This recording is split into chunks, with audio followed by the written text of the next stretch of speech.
Welcome back to Elevating Enterprise. I am your host, Jazzy T, and today we are so excited because we are introducing a brand new series inside the I Corridor. So we are focusing on the people, partnerships, opportunities that are emerging through the New York Smart I Corridor and the semiconductor ecosystem taking shape across upstate New York. So we are not just talking about the future of workforce development, we are sitting inside of it. I'm sitting here alongside my partner, RJ Williams. I'm here. Yes, of course. And I'm here with the director of RIT Certified, Rosalie Clemens, and the associate director of product development, AJ LiVecchi. Welcome to the show, and thank you for having us in your space. Well, thank you for having us on your very brand new podcast about the New York Smart I Corridor. We are really excited that you have AJ and me on your show today. So thank you so much. Really appreciate it. Of course. So as we start every show, can you please start with the elevator pitch? Yeah. So RIT Certified is a division of Rochester Institute of Technology, RIT, the university. And if you're thinking about why people go to a university, they go there to get a 4-year degree, a master's, or a PhD. And with RIT Certified, the university is doing something rather different and also really quite important. RIT Certified is developing and delivering customized professional development training that is tailored to the current needs of the industry and the employers of the Western New York region. Yeah. Excellent. And I really think RIT Certified is really trying to prime itself to be a solutions partner for the Rochester region and everything that's come into Western New York. So whether those are ready-made trainings or custom trainings like Rosalie talked about, we're ready to partner with businesses in the area to make sure their workforce is ready to go for all the changes that are going to be happening to our economy. So speaking on that, when you say custom trainings and kind of the general training, what separates that? Yeah, I think that's a really great question. And really what it comes down to is we know that there's tried and true professional learning that works for employees, right?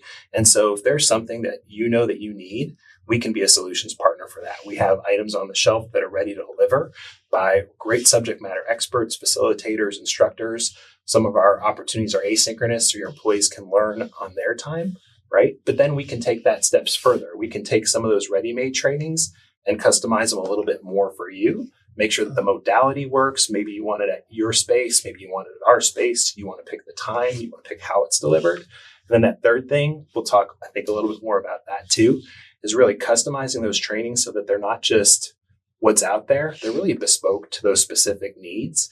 And that's one of the things that I think when we think about the I Corridor and all the shifts that are going to happen, that ramp up speed is going to be really challenging for businesses to prepare for all that's coming our way. So those bespoke, customized solutions are really where we think we can unleash the resources of the university and make sure that our employers in the region can get that value from RIT through RIT Certified and really make sure it's a gateway to success for their current employees and their future workforce. So, Rosalie, we met at the New York Smart I Corridor Summit, which was hosted at the RIT Conference Center. And then a week or so ago, the RIT Alumni House hosted Congressman Joe Morelli, and Ruben and I were there for his talk as well. And he is very instrumental in passing the CHIPS Act. Excuse me. So RIT is really enfolded in all of this. So can either one of you simply explain to the audience what the tech hub is? If somebody's outside of the industry, how would you describe it? Yeah, the way I like to think about it is that it is really an economic development strategy that is centered around one of the currently most important technologies in the world, and that is the semiconductor. And when we are thinking about the corridor, it is really about setting up a globally competitive semiconductor ecosystem in upstate New York. That is really what this is about. And a lot of people are thinking this is just about one company. It's about Micron coming and building a facility in Clay, New York. But it is, and Micron, don't get me wrong, Micron is a very, very important catalyst in all of this. But the corridor is so much bigger. It's it's much, much bigger than just one company or one city. We have the corridor stretches from Buffalo through Rochester to Syracuse, and also the surrounding regions like Ithaca. And so there are hundreds of companies in that are forming this ecosystem. And this is where it becomes really important for Rochester, because Rochester is sitting there right in the middle, and we have already awesome capabilities here in our city and strengths that we have been building on for over 100 years. We have optics here. We have microelectronic research here. We have precision manufacturing. It's photonics. All of this is here. It's strengths that our city already has. And so it becomes a once in a lifetime, not once in a lifetime perhaps, but it's once in a generation opportunity for our region to boost our economy and to boost our community, really. It's what makes people want to move here, what makes them want to stay here.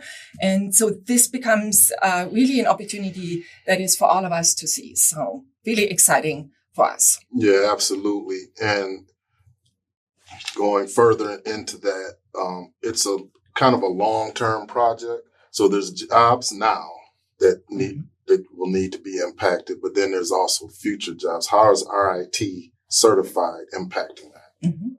Yeah. So it's an interesting way to think about it, because there is, of course, the workforce for today, and then there is the capabilities that either just the workforce and also employers need to build for the next 10 to 15 years. And when we are thinking about our region, we have thousands of engineers here, and they have highly transferable skills. Professionals, engineers, technicians also, of course. And it doesn't always take a 4-year degree to move into an industry like that. If an optics engineer wants to move into a semiconductor manufacturing facility, they just need to be a little bit upskilled and just learn a little bit more about individual things. And that's what helps them with that. And the same way, employers are also thinking that way. They think about how can we transition into this industry? Maybe they are currently not part of what is already an existing national ecosystem on semiconductors. Maybe they are currently not part of that, but they'd like to move into that. What do they need to do in order to get there? And one of the ways I'd like to think about it is our Semiconductor Career Accelerator. Maybe, AJ, you want to talk a little bit about that? Yeah, I think, Rosalie makes a really great point. And I think the question is excellent, because there's so much that we can build on with Rochester's strengths, but when you think of the corridor, it really is bringing a region together. Buffalo, Rochester, Syracuse, all the people and areas in between. And that really kind of makes you think about two things, or makes me think about two things. Number one, it really is about collaboration, right? How do we regionally make sure we're communicating, we're on the same page, we're filling each other's needs, right? Because manufacturing might happen in one area, research and development might happen in another. And so that communication and collaboration among those cities and the spaces in between is really important. But then the other piece is making sure that we all understand what our comparative advantage is within the space, right? Our community colleges in the area do a great job of training entry-level technicians into the space, right? We know that's not our space at RIT Certified. And then our university does a great job of training engineers to be 4-year folks within those industries and make sure that they're having an impact in what they do. So what we have to look for is that sweet spot kind of in between, right? There are currently technicians who work in this industry in the area. What do they need to upskill themselves to maybe go into that pathway to be a microelectronic engineer, right? That's where our Semiconductor Career Accelerator courses can help folks who are already in the industry. Or maybe there's an engineer who's in optics and they want to make that transition out of that and into semiconductors, right? They don't need to go back to get another 4-year degree in engineering, and they maybe can pause on their master's because those jobs are going to happen right now. So take this Semiconductor Career Accelerator course. It's been reviewed by Micron. It's been created by professors and researchers and instructors at RIT. So we know that the content in it is going to help folks transition into those careers. And then that's that space where RIT Certified can really help folks who are in the industry now and those who are looking to get into it have opportunities to make that transition quickly, efficiently, and less expensively than what some of the other alternatives might be. Excellent, because you answered my next question. Was how are you communicating with the other organizations? Because it seems like there's a lot of MCC has a workforce. I noticed, Syracuse operation has a workforce component. And how are you guys all augmenting what, each other, complementing each other? And to kind of build on that, because that's really important too. And we think RIT Certified can kind of, a pun definitely intended, be the conduit to all these conversations, right? So one of the things that I know Rosalie's really proud of, and I want to make sure she gets a chance to talk a little bit about it, is we developed a skills summit that we're going to kick off in September that's really trying to bring those employers, government agencies, nonprofits, workforce, community colleges together to try to talk about these challenges that our region is facing and make sure that those conversations aren't just happening in the hubs, but that they're happening across those industries. Do you want to talk about Skills Summit? Yeah, absolutely. So the Skills Summit is going to be our first event that we have this year.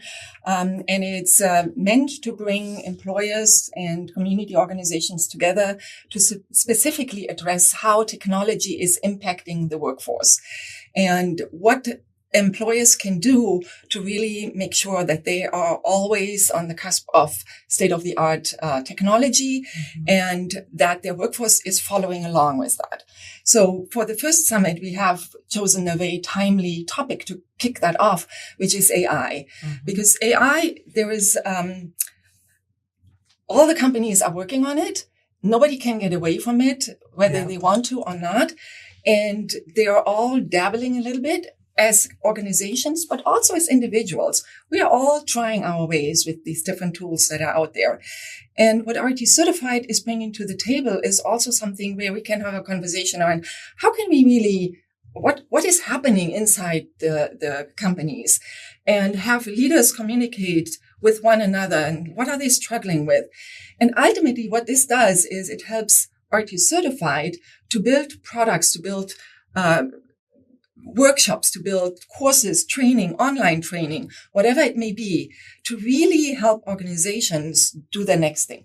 Is that something that relates to governance, or is that something that relates to how do I become proficient in using AI in my day-to-day work?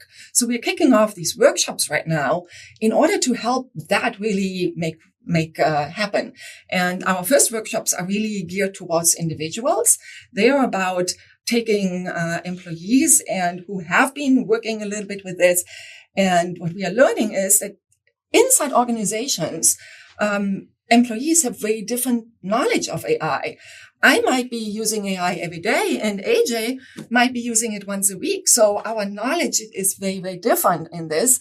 And what our workshops are doing is we are leveling that field and we help people to become really proficient in it and do that in a hands-on way. We're bringing them into our facilities here and it's going to be a great experience. And the workshop is the Skill Summit is informing exactly these kind of trainings so that employers and people inside organizations stay always state of the art. And that professional development is really helping retain people inside organizations. Another very important thing as the corridor grows. So one thing I wanted to kind of bring up, and maybe AJ, you haven't thought about this, but when we were at the summit, one of the lightning round speakers had mentioned something about like a virtual chip or something along those lines. So talking about innovative ways to use AI, because it's very expensive, obviously, to make things and stuff like that. But if you could have a virtual chip. So do you have any thoughts on that, or is there anything that you guys are working around in that space of like? So there is some work about that being done with our folks across the street at the university, because you're exactly right, and one of the strengths of RIT is we have the ability to create those simulations and create those virtual learning environments for folks, so that you don't have to necessarily be on site in the clean room to understand how a chip is manufactured, right? And so bringing that kind of equity and that on-demand kind of learning to folks is really what can help transform the industry even faster. So it's exciting that those things are starting to happen, and we're really excited to see where that goes in the next few months and year to see how quickly can we deliver that into people's hands.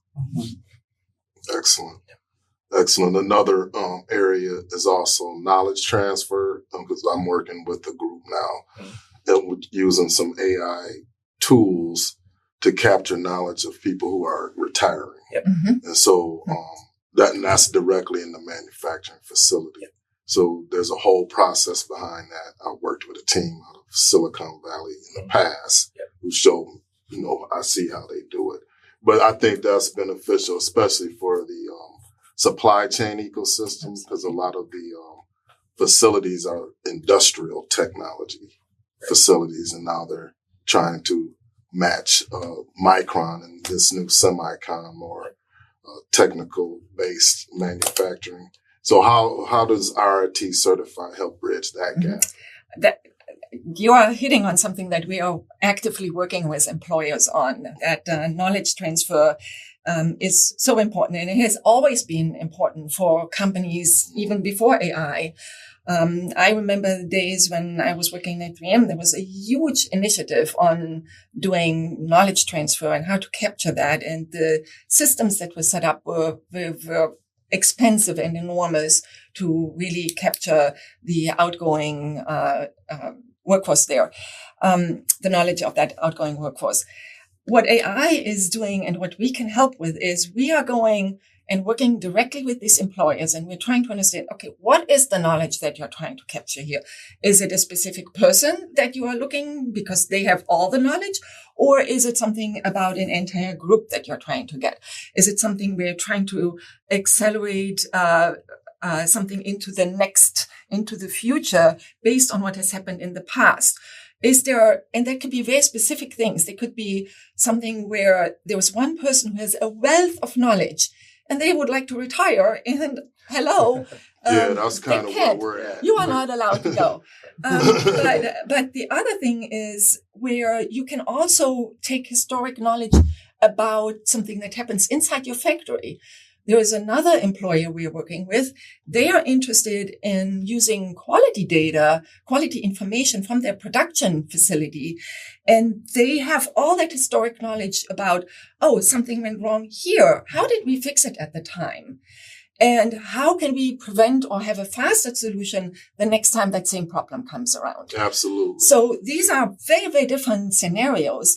And they require for us to go in there, to listen, do a discovery of what is happening with an employer, really understand it, and then build together with them the solution that works for them. That is really what keeps them competitive and cutting edge. So that's what we are very excited in doing for companies. Yeah, because what I discovered, the gap is with the retiring employee, because they have what we call mitigation methods that weren't taught in schools. Right. They're not in manuals. They're on the spot there. And as simple as, hey, just move this a quarter inch when you see this. And so we want to capture that. Yep. So when the new employee comes in and that, as you said, that same problem presents itself, at least they have something to go to. And I think to solve. And I think that right there, and what Rosalie was speaking to, that's one of the kind of the powers RIT Certified has. I mean, one of the things about AI is you want to mitigate the risk, but unleash the power of what it can do, right? You need a trusted partner for that. That's where we can step in and be that trusted solutions partner for that. And really, when it comes to those things, we have so many folks in our industries and our employers, they have legacy skills, right? Folks who've been there, they know that quarter inch, how important that is. But they also maybe haven't had that classroom training that some of the newer employees that come in also understand. How do you balance those two worlds, right? Because it's hard to do that when you're actually manufacturing day in and day out. How do I take those two knowledge sets that are both really important and bridge those together? And that's where RIT Certified, through some of those bespoke kind of solutions that we can provide, can help companies bridge those gaps and enhance the kind of the uptick of their newer employees to understand how things really work in the real world, but also bring some of that new knowledge to some of those more legacy folks who really do understand because they've lived it. They've done it. They've done it with their hands. They've typed in the code, right? How do I make an impact that's going to last beyond me here at this, at this firm? Absolutely. And the summit, going back to that, is exactly about that. That is where we learn what are these kind of issues. Is it the knowledge transfer? Is it retention? What is it that is needed there? So we can really tailor what we want to offer. Yeah, I'm hearing exactly that. Workforce retention, And how do we get this knowledge before these guys disappear? Mm-hmm. And because the construction industry has the same issue. Mm-hmm. A lot of the craftsmen are retiring, but they also have the nuance on solving problems, and they're not written down. Some of them are written down. So you do have to combination of historical data, but then also a knowledge capture plan, whether that be interviewing, whether that be GoPro cameras kept, it's a lot of methodology to it. And that's good to hear. Yeah. So I wanted to bring it back to Rochester specifically, just for a second, because we had talked offline, Rosalie, and you had mentioned to me about some of your background in photonics, right? Mm-hmm. And so I want to just capture that here as we are filming today, a little bit about your background and why Rochester's history in photonics just makes it so perfect for what we're doing here with the I-Corridor. Mm-hmm. Yeah, absolutely. Yeah, you're right. My background is in engineering. I have not always been a workforce person, or talent management and professional upskilling. But yeah, my background is in physics and more specifically in optics and photonics. And I started my career as a young engineer at, I mentioned earlier, 3M company. And that was a fantastic learning ground. And what I learned there, and this is where I became really engaged in workforce development also, is I started a mentoring program at 3M. It was an online mentoring program. It was the largest mentoring program 3M had at the time. We had over 1,000 engineers in 24 countries. And they were all in the STEM fields, and was already trying to make sure that you have a diverse workforce with many different ideas, and really also about how do we keep the workforce engaged. And so for one, it was a professional development opportunity for the people who were mentors, but it was another way to build talent inside the company, because every person who was mentored was a way to come into the company because they already had a connection to it. Mm-hmm.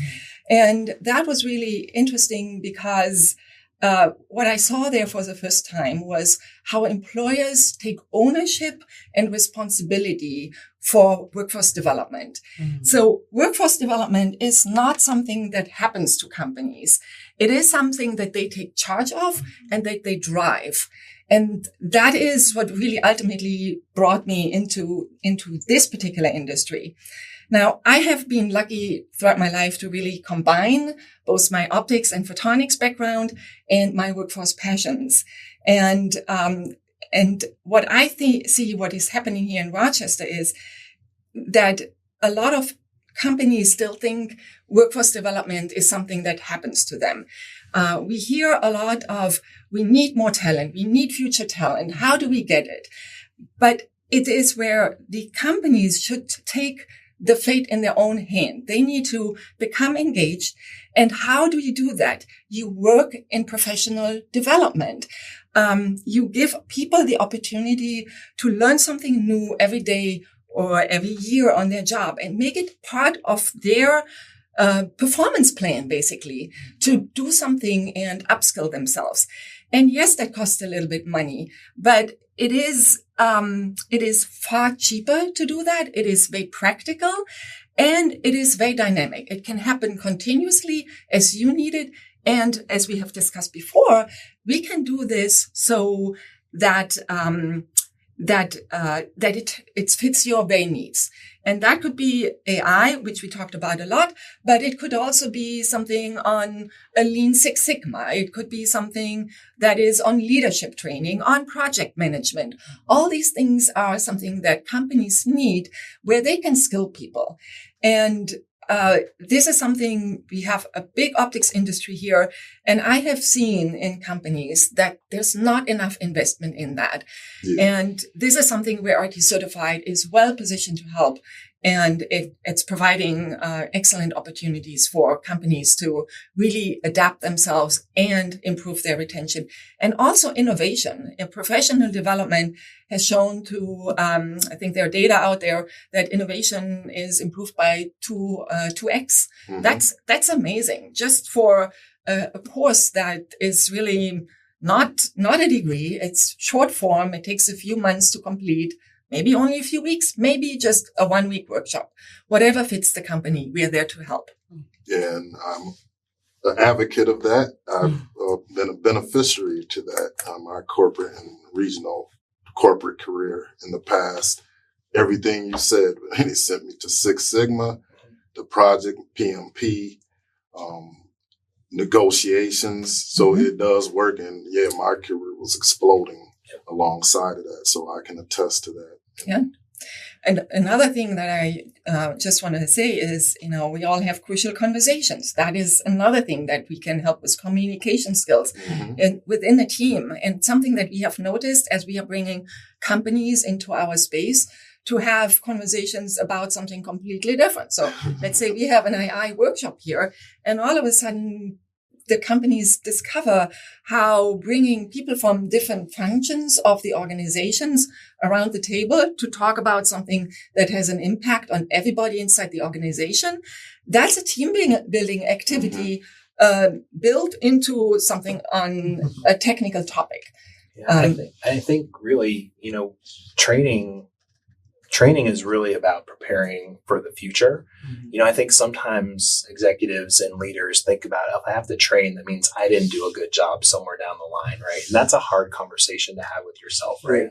And then it's like, it's like if I'm going to make a cake for my wife and it's not very good, maybe next year I'm going to buy one, right? Or I can get better at baking and learn it, right? And grow myself that way, because that gift from the heart, that retention, it's going to mean more if it's that personal thing. So I think sometimes we have to think about training, not only as what didn't we do right in the past, but how do we prepare for the future, right? And what steps do we need to take? Because you have your employees there and your example is great. You can either grow them and help them succeed. And that means that, hey, maybe they go start their own firm. Maybe they go do their own thing. Or you can keep them and not grow them and be stuck with an employee 5 years later that skills don't match what your business needs are. Absolutely. And that's where I think our solutions can come in and help you prepare for what's coming down the road. So let's talk about some of those certifications that you offer. So we talked about Semiconductor Career Accelerator. We talked about Six Sigma. We talked a little bit about AI technology, right? What we haven't talked about yet, and is very important, is cybersecurity. Yeah. I was about to mention that, right, as you're going down your list there. So yes, cybersecurity and AI often go hand in hand, because that is something that is just happening as, and we should really throw in quantum as well into this, because, you have something where a quantum computer works with AI. Your cybersecurity needs are going through the roof at that point.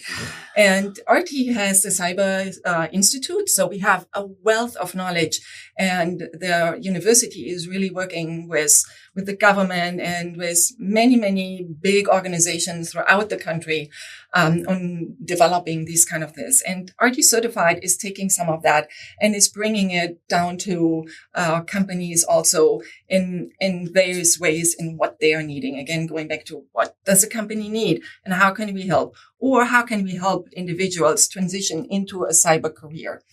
Why is this so important with regard to the I corridor? Now, a lot of companies here, well, let's start with the semiconductor industry. The semiconductor industry is something that is in many ways considered a part of national security. And so many of the companies that are here in Rochester, be it photonics, optics, or semiconductors, or anything that is advanced manufacturing here, they are delivering products and equipment into the industry that is defense related. And there are laws and regulations around what these companies need to comply with. So it becomes important for them, and related to cybersecurity, I mean specifically. And what it becomes important that cybersecurity, much like AI, it's a very dynamic field. And before you get a degree in cyber or in AI, that technology has moved way, way past you. And so RT Certified comes in and picks up on that dynamic. And we can deliver on the go, up to the date, state-of-the-art training. We like to think about this as what we are calling the living education model, where we are bringing in something that we are developing a training for either individuals or customers. And then we keep updating this as it goes. Oh, something new has happened in cyber. A new rule has been established that needs to be considered because companies need to know about that. We'll update it. And this is where RIT Certified has a leg up on anybody who is providing degree training. And that is because it just takes so long to make its way into that kind of education. So this is and to that point, I mean, there's a different type of training when you're learning and going to school to get a degree. There's fundamentals, there's application. There's not always necessarily life experience that employees working in the field have had when you're learning that information, right? And so it's a different product. It's really a different kind of way to think about learning. And it's like, if your computer is plugged into anything, you're at risk, right? So how do companies mitigate that? Personally, we all worry about it. But if you're a multi-billion-dollar company, that risk is so much larger, right? What are the steps that you can take to protect yourself, protect your employees, protect your customers, limit your risk? And even though sometimes those 4-year degrees, right, are foundational, the experts who are teaching those classes and working with those students at RIT are the subject matter experts that we lean on to deliver that training to businesses. So it's verified, it's credentialed, it's people who understand this industry, but also understand what's coming so they can prepare businesses for the future. Yeah. Before we move on, are there any specific examples that you could share of something, maybe like a problem and then a solution? I mean, we could share a few. I mean, I think we've had companies come in with lots of different requests, and just a couple more recently, we had a company that, they had some of those legacy folks on their team, and they really wanted to make sure that the knowledge that those managers had was able to get to their floor workers and really to understand how things go. And so we developed a bespoke training that was really kind of train the trainers, right? So a little bit more durable skills and really teaching people how to take that knowledge you have and how you deliver that to employees, right? We've also done software engineering training for companies where we'll use a subject matter expert from the university. They have a business problem that they're trying to solve for, and we can take that university expertise and deliver kind of a customized at their office, way to solve a problem that they're doing, because they're not all speaking the language when it comes to coding, right? So how do we make sure that everything is at this level? These are smart people. These are engineers. These are people who know how to do their work, but they were all speaking different languages when it came to the data that they're looking for, right? So how do we bring that expertise there? I mean, I'm sure Rosie can take us on. One thing that I'm super excited about right now is we are working on also, again, for a company, large manufacturer, and they are looking for training in design for automated assembly. And I'm sure, Ruben, that you can appreciate that because, there is design for assembly, there's design for manufacturing, there's design for manufacturing and assembly. But there is currently no framework for design for automated assembly. And so that is something that we are developing right now with a specific customer. But we see potential for that in the I corridor up and down. Because if you're thinking about what is still being put together in terms of putting a chip together and packaging it, all these things are happening in automation. And so to create a framework around automated assembly, that is something I'm super glad because my engineering nerdiness is coming out there, and I'm very, very excited about that. Just as a so when you say that, is there an example like you mentioned in the past that other markets you're providing some online training? Do you go find out what they're doing and bring that back here, or how does that work? Well, it's funny how you mentioned that. And, it comes back to how we are providing, for example, already existing training in the Sun Belts where something like that is happening. And it goes to show that RIT Certified is not restricted in a geographical sense. And the questions that are coming up with companies in mature markets are the same that are coming up here. How do we get to the talent? How do we retain talent? How do we create career pathways? All of the questions are the same. And so we can go out and deliver in these markets that are already mature, the same training that we would be delivering here. Maybe there it's an online training. Here, maybe we want to do it in person, depending on what and somebody needs. It goes to show that talent development never stops, and we can lean into that. And it's something that we can do wherever somebody's located, whether it's on their couch at home and they want to do learning, whether it's somewhere across the country or even overseas, because many of the companies that we are working with are international companies, and they want to have a standardized training. So online training becomes really helpful there, because now you can take that training and you get the people, whether they're sitting here in Rochester or whether they're sitting somewhere in Asia, they can get that same training. And that is really very, very powerful.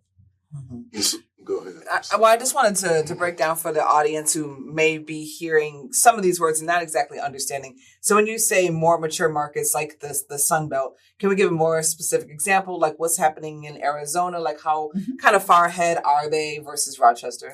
I love talking about Arizona. I think it's the perfect comparison. So in Arizona, the weather too, or the weather. The weather. So I actually went to University of Arizona, and I was at the College of Optical Sciences there, and so I know what I'm talking about when I'm talking about weather.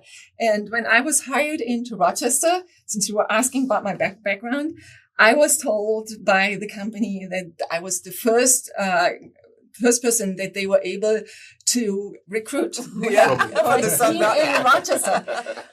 So that is very interesting to think about. But going back to the mature markets and where does Arizona fit in there? So when we look at Arizona, we have Phoenix, where we have the manufacturing facilities. There's Intel, there's TSMC, all of this is there. And Tucson is the optics valley. And so when manufacturing moved into Phoenix, Tucson did not try to become another Phoenix.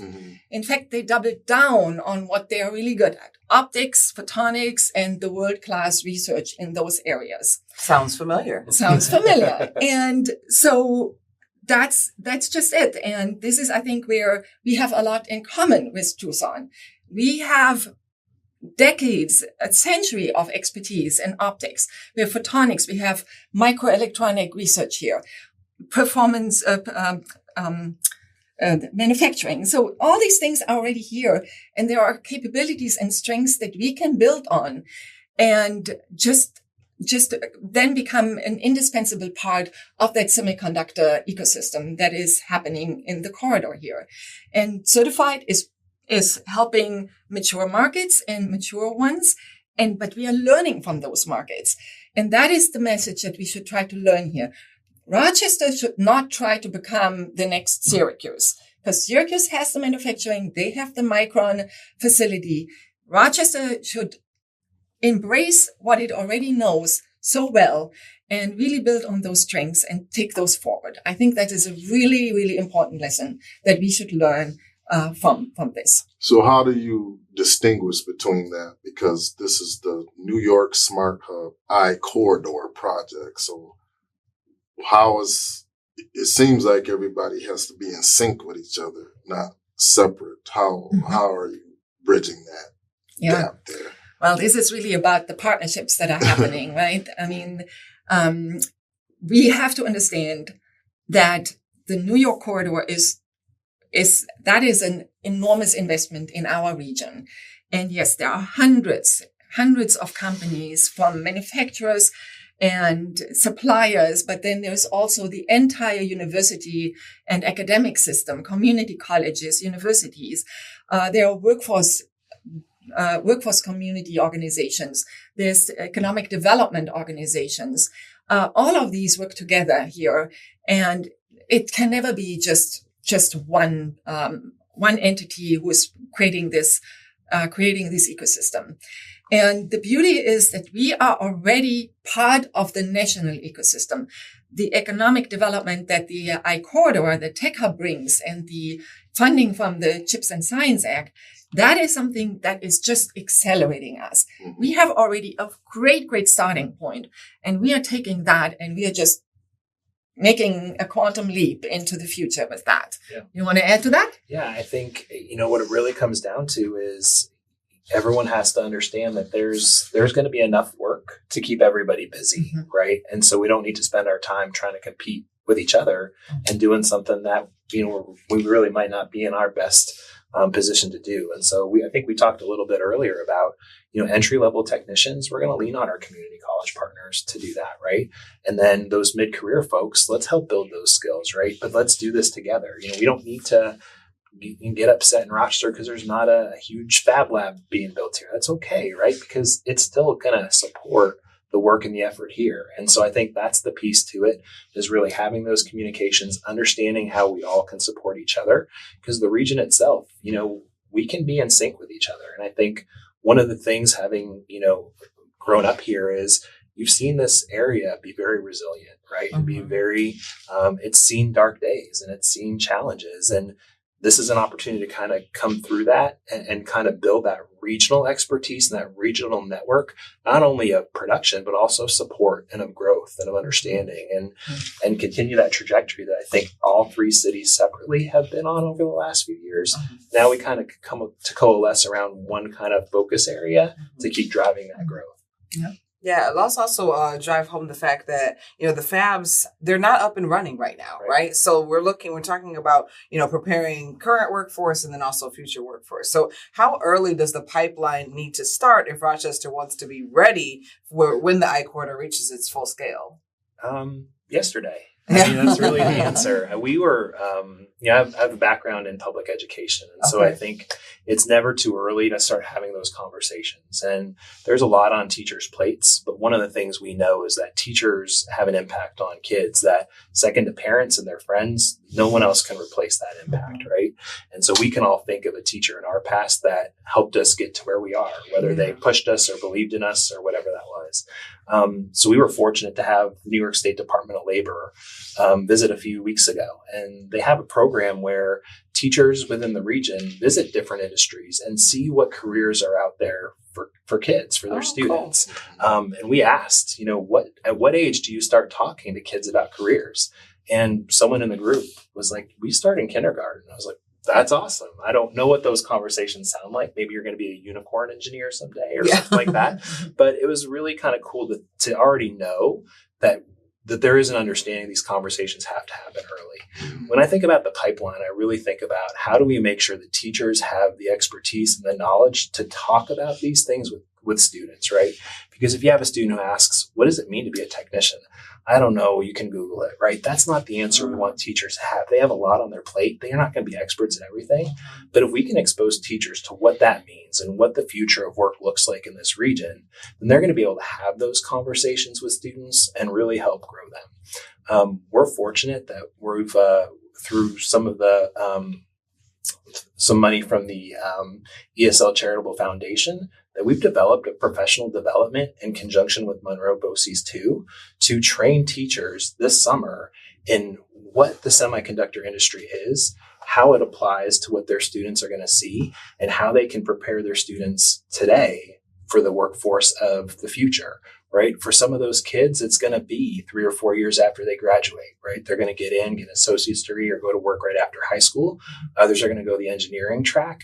But regardless, teachers need to know what's out there. That training is going to be really exciting. The first day is a little bit of some theory, right? So we'll do some hands-on stuff. But the second day, the teachers are in the clean room. They're seeing how wafers are made. We have one right here. They're seeing how that technology comes together, and they can envision, okay, I've got AJ who's in this class, and he doesn't like to stand still and do this work repetitively, right? He might not be a great technician, right? But I've got Rosalie who's very meticulous and who's very organized, and she can sit there for hours and be in a bunny suit and do a great job of it, right? So as teachers understand kind of what those roles are, we want them to live that and see that, because we all know that when you have an informed conversation and you can speak from expertise, you're just more believable, right? And that's what kids need, is they need belief that there's going to be opportunities for them here in the region. They don't have to go somewhere else for college to study this. They don't have to go somewhere else to work. They can grow their families here. They can grow their careers here. And they can kind of create that tapestry of what Rochester is and continue that growth and trajectory for their families and their future. And I just want to add to that. The program is filling up quickly, but there's still a few seats available. The program is taking place early August, and people can reach out to us to our website if they are still interested, teachers. And we hope to run it again because it is a really wonderful experience for the teachers. So if somebody who's listening out there is a teacher, an educator, still interested in that, they should reach out to us. It's free. In fact, the teachers get paid. They have a stipend for them. So this is a wonderful opportunity. They get the credit for it. And it's happening now, and few seats still available. Why don't you tell our audience, how to get in touch with you? Yeah, Specifics. just visit our website, certified.rit.edu, and reach out to the people who you see there, either directly to AJ or to me, or anybody really from our team is going to be able to respond to that. Excellent. Beautiful. Did you have any final questions before we wrap up? No, it's just wonderful to hear, what's actually out there for people. And a lot of it is just being informed. So I'd like to thank you, AJ and Rosalie, our friend here, for inviting us to RIT Studios and having this discussion. Yes, absolutely. Yeah, thank you so much. We really appreciate being on the podcast. We believe that the I-Corridor is an opportunity to seize. It's what brought me to the region. And I just believe that this is something that doesn't happen very often. It's not something that we should take for granted. And it's up to all of us in this area here to make the best of it right now. So Absolutely. Thank you so much for allowing us to talk about it. Yeah, absolutely. Any final thoughts?